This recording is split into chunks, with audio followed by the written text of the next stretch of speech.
What is going on, comic book gang? You're the collector here. Listen, tomorrow is new comic book day. So let me show you the books that I have on my pull list for the week of October 24th.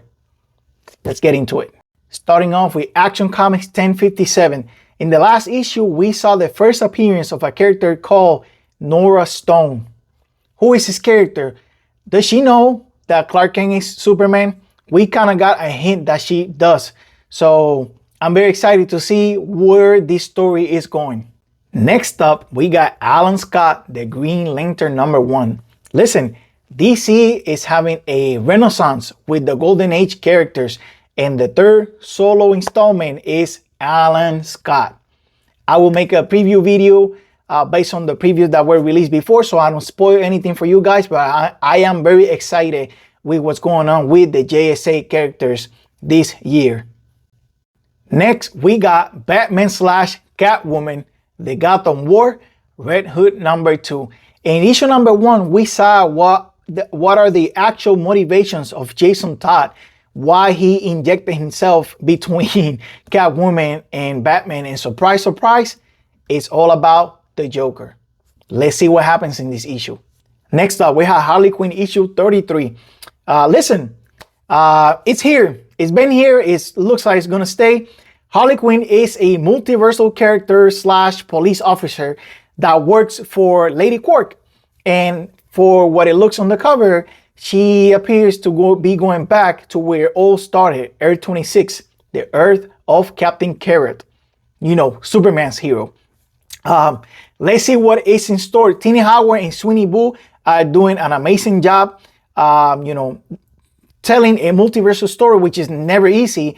And the artwork by Sweeney Boo is just spectacular. All right, I don't even have words to describe it. It's just beautiful.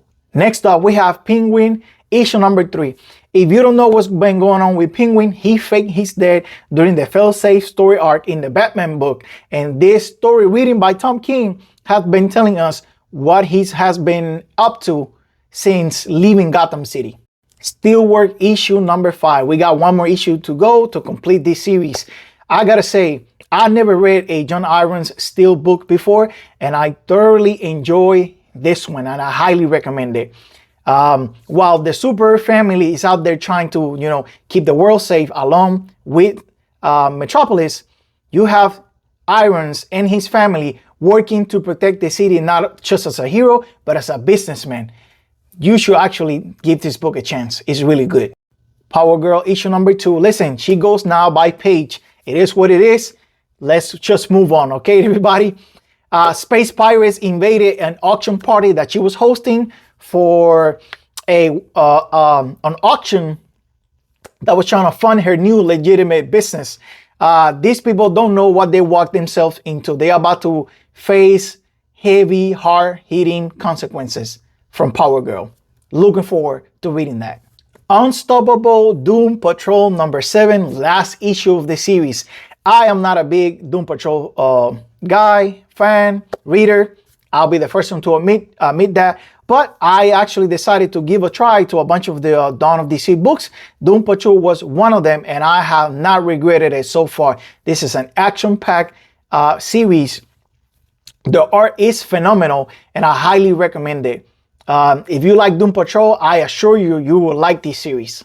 Amazon's Attack #1. Listen, if you read Wonder Woman #1, you gotta be thinking to yourself, what is going on with the Amazons, with what the US government is doing to them, right?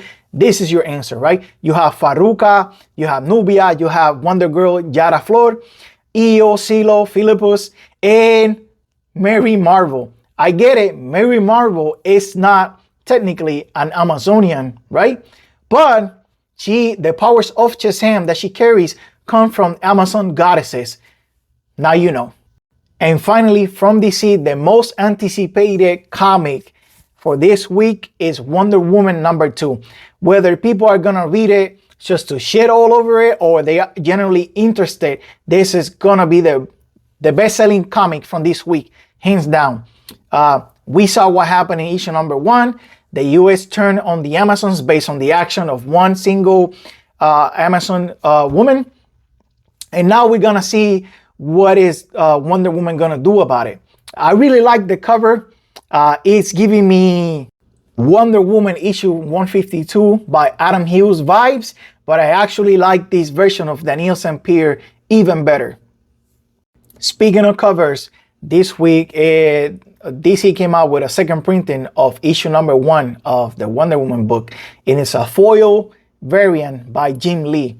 I'm excited to get this copy because it's gonna match the other two that I have with Batman and Superman by Jim Lee as well, and they're gonna be displayed next to my Jim Lee poster sign that I got from my dear friend Buddy the Elf.